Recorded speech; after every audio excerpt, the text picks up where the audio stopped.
beban gerakan tanah.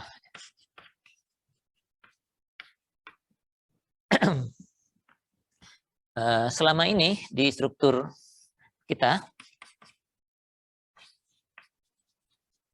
yang punya massa, kekakuan, dan redaman, begitu, gayanya bekerja di massa, lalu kita selesaikan persamaan gerak kita.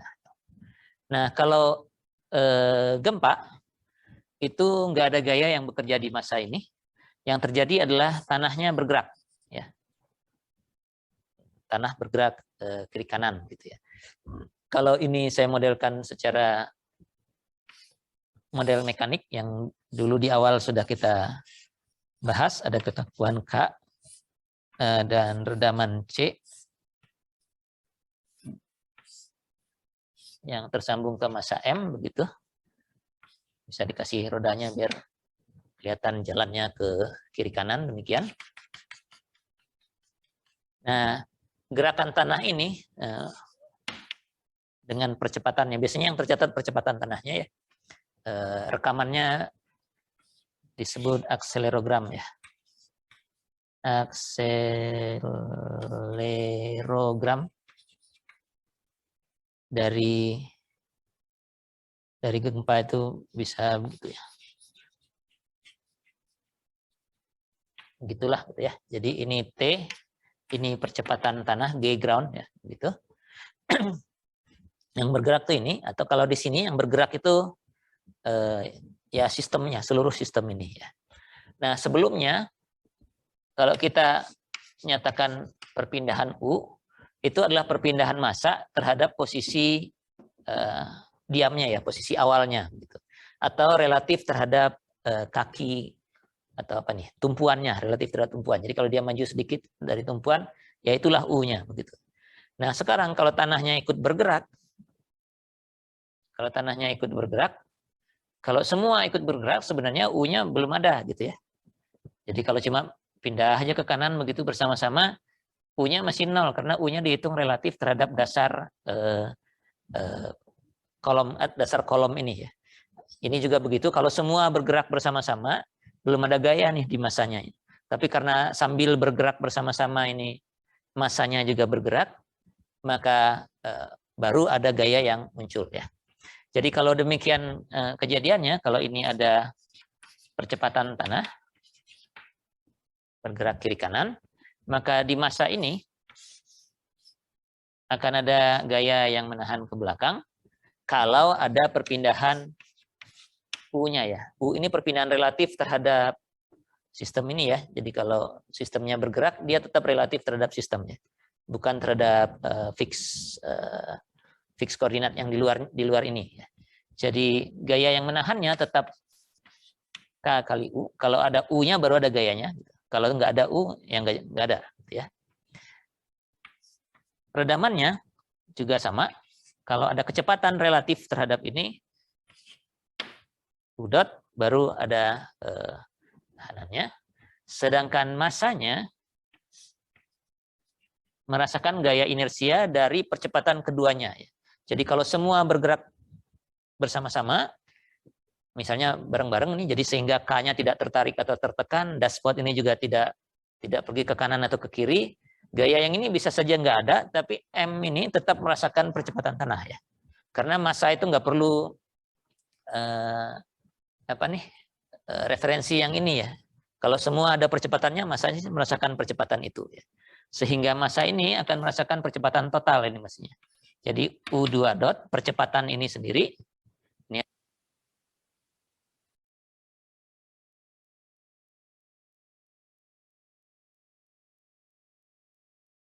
saya ulangi lagi aja yang ini, ya. Jadi ini struktur kita, ini model mekaniknya.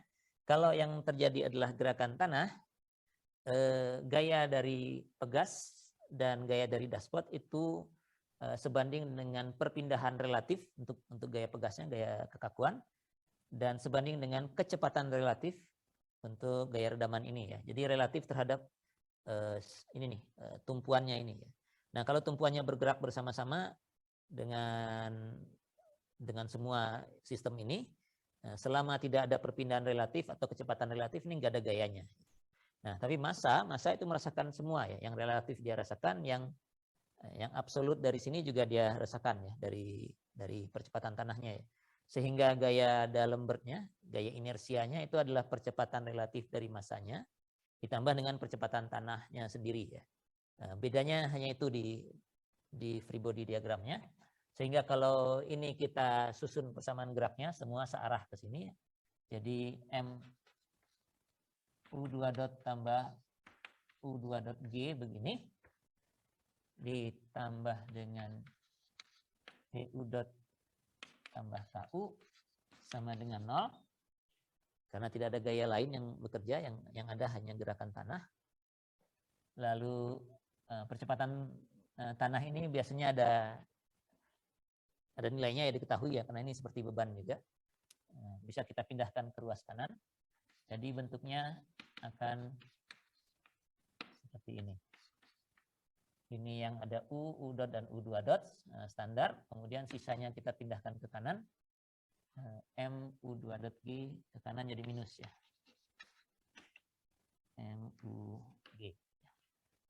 Jadi akibat percepatan tanah, persamaan gerak kita itu seperti ini. Artinya biasanya di ruas kanan kita ini ada gaya P.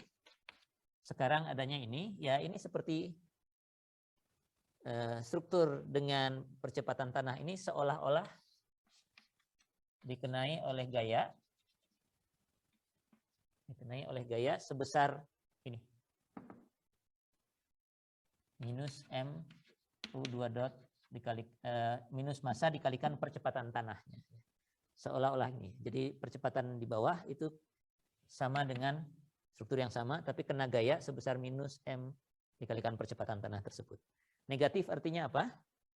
Kalau tanahnya sedang punya percepatan ke kanan, masanya seperti ada kena gaya ke kiri. Ya logis lah ya. Karena kan kalau ini lari ke sana, dia pada saat awal kena itu dia akan ke sana. Kekakuannya pingin ke sebelah sana, redamannya pingin ke kanan juga agar dia lurus lagi. Inersianya juga pingin ke sana, itu seperti seolah-olah kena gaya yang sebaliknya begitu ya. Jadi minus M dikalikan percepatan tanah ini kadang-kadang disebut sebagai gaya efektif dari gempanya. Nilainya demikian. Nah, jadi kalau sudah diperoleh seperti itu, kita bisa ubah ya percepatan tanah kita menjadi gaya, kemudian selesaikan seperti yang sudah ya, dengan cara apapun lah, dengan cara yang barusan juga bisa, dengan menggunakan ODI 45 MATLAB misalnya. Sepanjang catatan ini ada, Anda bisa taruh gayanya ya. Seperti tadi kita bisa buat panjang-panjang, bahkan tabel juga bisa ya.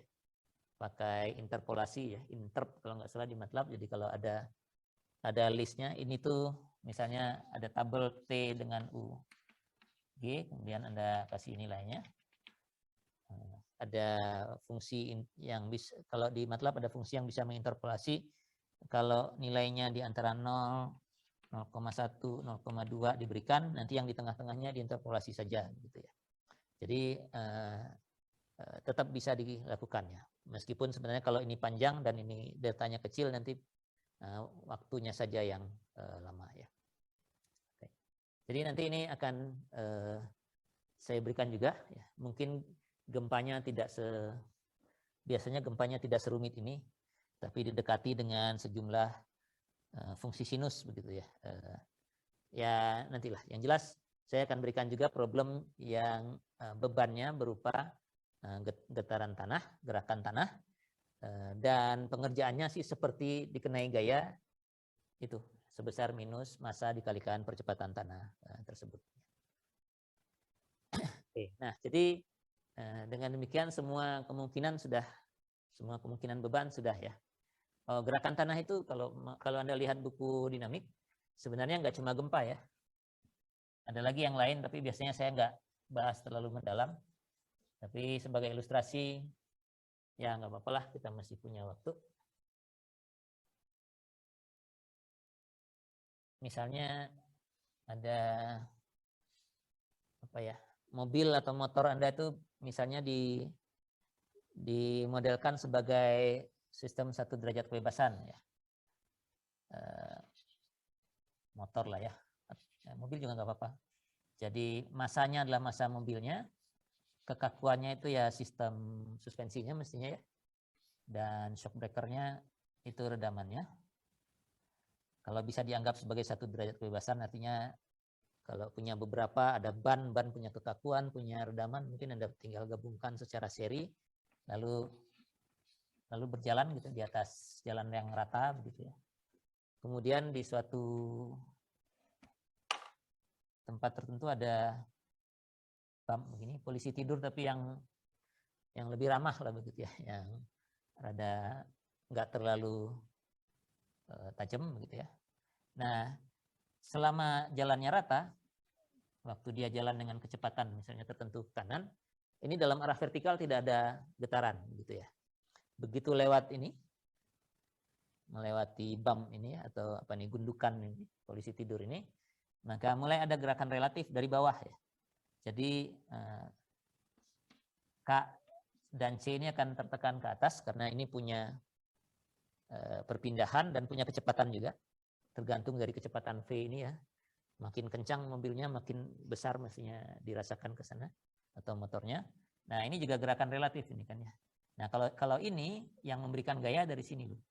K dikalikan perpindahannya ditambah C kalikan kecepatan di sini, itu akan kita masuk ke dalam free body Anda, kemudian akan ditaruh di ruas kanan. Jadi nanti ruas kanannya ada K kali U ini, apapun ini perpindahannya namanya, ditambah dengan C kali U dot selama melewati ini.